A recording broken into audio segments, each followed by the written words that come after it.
दोस्तों आज के इस वीडियो में जानेंगे वैदिक सभ्यता का मोस्ट इंपोर्टेंट क्वेश्चन आंसर जो कि आपको एसएससी के हर एग्जाम में पूछा गया है। यह क्वेश्चन आपको एसएससी सीजीएल 2023 के एग्जाम में पूछा गया क्वेश्चन क्या है, आइए देख लेते हैं। क्वेश्चन है, भारत जन के नाम पर इंडिया का नाम भारत रखा गया, निम्नलिखित में से किस वेद में इस जन का सर्वप्रथम उल्लेख मिलता है। ऑप्शन है यजुर्वेद, ऋग्वेद, अथर्ववेद, सामवेद।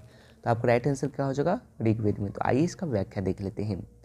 दोस्तों ऋग्वेद में सर्वप्रथम भारत जन का उल्लेख मिलता है जिसका नाम पर इंडिया का नाम भारत रखा गया है। ऋग्वेद प्राचीनतम वेद माना जाता है। इसमें कुल 10 मंडल और 1028 सूक्त हैं। इस वेद को पढ़ने वाले ऋषि को हितु कहते हैं। ऋग्वेद का पहला एवं 10वां मंडल सबसे अंत में जोड़ा गया है। ओके, नेक्स्ट क्वेश्चन है, लोह युग को यह नाम इसलिए दिया गया है क्योंकि इस समय के दौरान मध्य पूर्व और दक्षिण पूर्व यूरोप में औजारों और हथियारों के मुख्य रूप से खाली स्थान की जगह लोहे का इस्तेमाल होने लगा। यह क्वेश्चन भी आपको एसएससी सीजीएल टियर 1 में पूछा गया था 27/7/2023 को। तो आपका राइट आंसर क्या हो जाएगा, डी हो जाएगा, कांसा। ओके, तो आइए इसका व्याख्या देख लेते हैं। व्याख्या है, लोह युग को यह नाम इसलिए दिया गया क्योंकि इस समय के दौरान मध्य पूर्व और दक्षिण पूर्व यूरोप में औजारों और हथियारों के रूप में कांसा की जगह लोहे का इस्तेमाल होने लगा था। नेक्स्ट क्वेश्चन 46 है, निम्नलिखित में से किस वेद में 10 राज्य युद्ध यानी 10 राजाओं के युद्ध का उल्लेख है। ऑप्शन है अथर्ववेद, सामवेद, ऋग्वेद, यजुर्वेद। तो आपका राइट आंसर सी हो जाएगा, क्या, ऋग्वेद हो जाएगा। तो आइए इसका आंसर हम देख लेते हैं। 10 राजाओं का युद्ध का वर्णन ऋग्वेद में 7वें मंडल में है। यह पुरुषनी नदी के तट पर लड़ा गया। इसमें भारत जन के राजा सुदास ने 10 राजाओं के संघ को हराया। ओके, नेक्स्ट क्वेश्चन 47 है, 4 वेदों में से किसमें बुरी आत्माओं और बीमारियों से बचने के लिए जादू मंत्र और तंत्र मन का संग्रह है। ऑप्शन है ऋग्वेद, यजुर्वेद, अथर्ववेद और सामवेद। तो आपका राइट आंसर क्या हो जाएगा, सी, अथर्ववेद हो जाएगा। तो आइए इसका व्याख्या देख लेते हैं। 4 वेदों में से अथर्ववेद में बुरी आत्माओं और बीमारियों से बचने के लिए जादू मंत्र और तंत्र मंत्र का संग्रह है। अथर्वा ऋषि द्वारा रचित इस वेद में कुल 731 मंत्र और 6000 पद्य हैं। नेक्स्ट क्वेश्चन 48 है, आर्यों की मुख्य प्रमुख सामाजिक इकाई खाली स्थान थी। ऑप्शन है परिषद, जन, राजन और गण, राजन और जन। तो यह क्वेश्चन भी आपको एसएससी सीजीएल टियर 1 में पूछा गया है। तो आपका राइट आंसर डी हो जाएगा, जन। तो आइए इसका व्याख्या देख लेते हैं। आर्यों की जो मुख्य यानी कि प्रमुख सामाजिक इकाई थी वह जन थी। आर्यों की प्रशासनिक इकाई 5 भागों यानी कि आरोही क्रम में बटी थी। कुल, ग्राम, विस, जन, राष्ट्रीय 5 थे। ओके, ग्राम का मुखिया ग्रामनी, विस का प्रधान विस्पति एवं जन के शासक को राजन कहलाते थे। ओके, नेक्स्ट क्वेश्चन है, उत्तर वैदिक काल में निम्नलिखित में से कौन सा वर्ण मुख्य रूप से खेती, पशुपालन और व्यापार जैसे काम करता था। यह क्वेश्चन आपको एसएससी सीजीएल में पूछा गया है। ऑप्शन है क्षत्रिय, वैश्य, ब्राह्मण और शूद्र। तो आपका राइट आंसर बी हो जाएगा, वैश्य। तो आइए इसका व्याख्या देख लेते हैं। उत्तर वैदिक काल में वैश्य वर्ण मुख्य रूप से खेती, पशुपालन और व्यापार जैसे काम करता था। ब्राह्मण, क्षत्रिय तथा वैश्य की सेवा करना शूद्र का काम था। इस काल में वर्ण व्यवस्था जन्म के आधार पर निर्धारित होने लगी थी। ओके, नेक्स्ट क्वेश्चन 50 है, निम्नलिखित में से किस नदी का प्राचीन नाम विस्पाशा है। ऑप्शन है व्यास, चिनाब, सतलज और रवि। तो आपका राइट आंसर क्या हो जाएगा, ए हो जाएगा, व्यास हो जाएगा। तो आइए इसका व्याख्या देख लेते हैं। व्यास नदी का प्राचीन नाम विपाशा है। यह कुल्लू में व्यास कुंड से निकली है। व्यास कुंड परिपंजाल पर्वत श्रृंखला में स्थित रोहतांग दर्रे में है। यह नदी कुल्लू, मंडी, हमीरपुर और कांगड़ा में बहती है।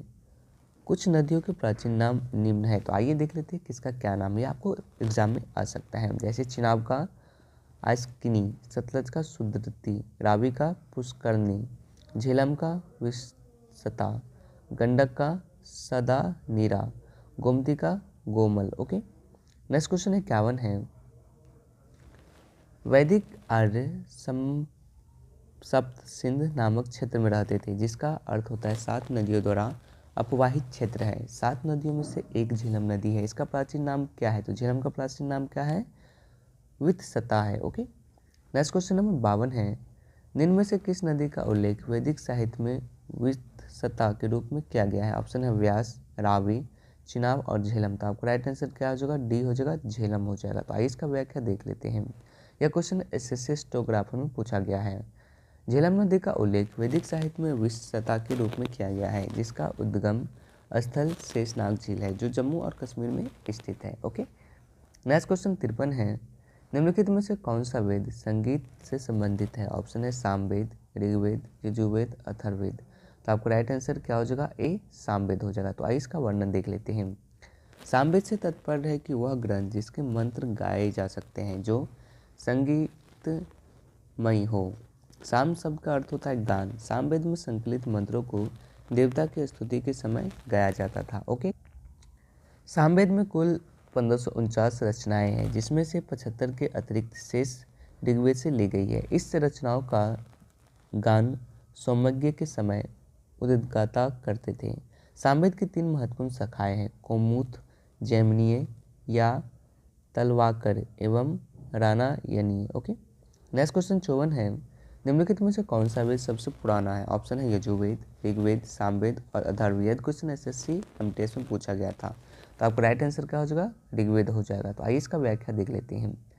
ऋग्वेद जो है प्राचीन के प्राचीनतम ग्रंथ, वेद की संख्या 4, यानी कि भारत के जो प्राचीनतम ग्रंथ, धर्म ग्रंथ वेद की संख्या हो 4 है। ऋग्वेद, यजुर्वेद, सामवेद और अथर्ववेद है, जिसमें से ऋग्वेद सबसे पुराना वेद है। ऋग्वेद को ऋषियों मुनियों के द्वारा मौखिक रूप से वर्णित रचनाओं के क्रमबद्ध ज्ञान के संकलन के रूप में जाना जाता है। इसमें 10 मंडल, 1028 सूक्त एवं 10,462 रचनाएं हैं। ओके, नेक्स्ट क्वेश्चन है, यजुर्वेद को मंत्रों या बलि विधि के लिए जाना जाता है।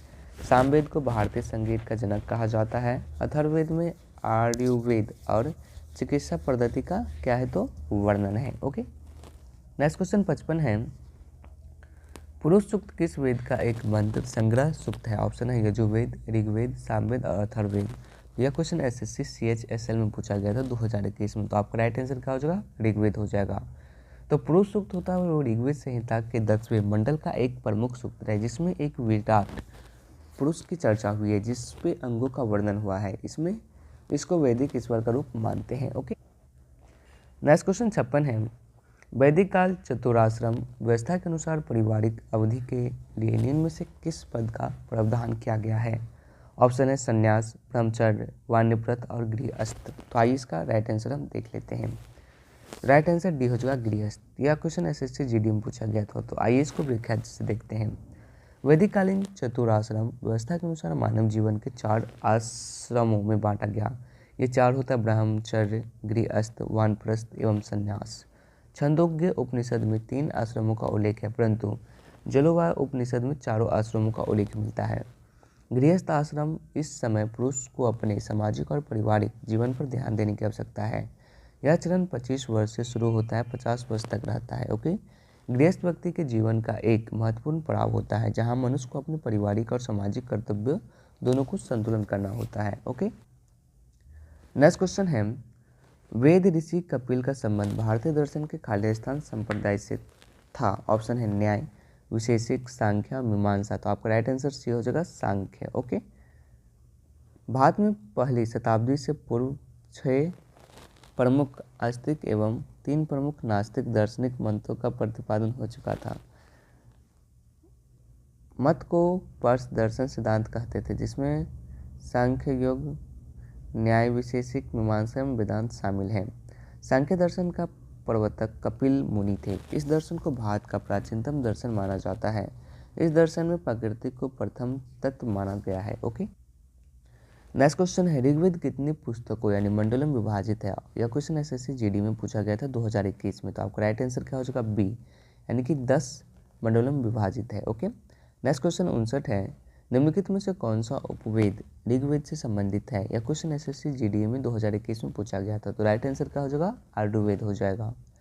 नेक्स्ट क्वेश्चन 60 है, ऋग्वेद में ऋषि विश्वामित्र और देवी के रूप में पूजी जाने वाली 2 नदियों के बीच संवाद के रूप में एक भजन है। ये कौन सी नदियाँ है? यह क्वेश्चन एसएससी CGL में पूछा गया था टायर 1 में। तो आपका राइट आंसर क्या हो जाएगा? सी, व्यास और सतलज हो जाएगा। नेक्स्ट क्वेश्चन 61 है, अथर्ववेद खालिस्तान खंडों का संग्रह है। तो आपका राइट आंसर क्या हो जाएगा? डी, यानी कि 20 खंडों का संग्रह है। नेक्स्ट क्वेश्चन 62 है, निम्नलिखित में से किस नदी को वैदिक काल में पुरुषनी के नाम से जाना जाता था। तो आपका राइट आंसर क्या हो जाएगा, डी यानी कि रावी नदी को।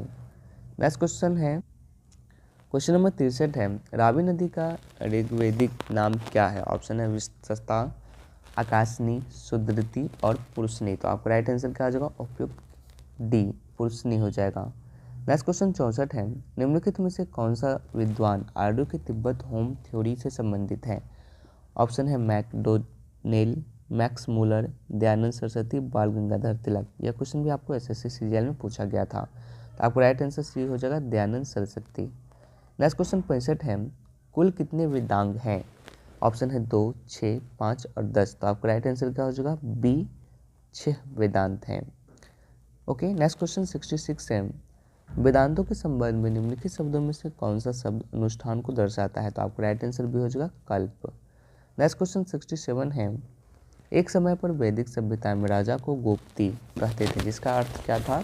आपका राइट आंसर डी हो जाएगा, मवेशियों का स्वामी था। ओके, नेक्स्ट क्वेश्चन 68 है, भारत में वैदिक सभ्यता खालिस्तान नदी के किनारे विकसित हुई थी। किसके नदी किनारे? तो राइट आंसर डी हो जाएगा, सरस्वती नदी किनारे। यह क्वेश्चन आपको एसएससी टीयर में पूछा गया था 2019 में। Thanks for watching this video. Thank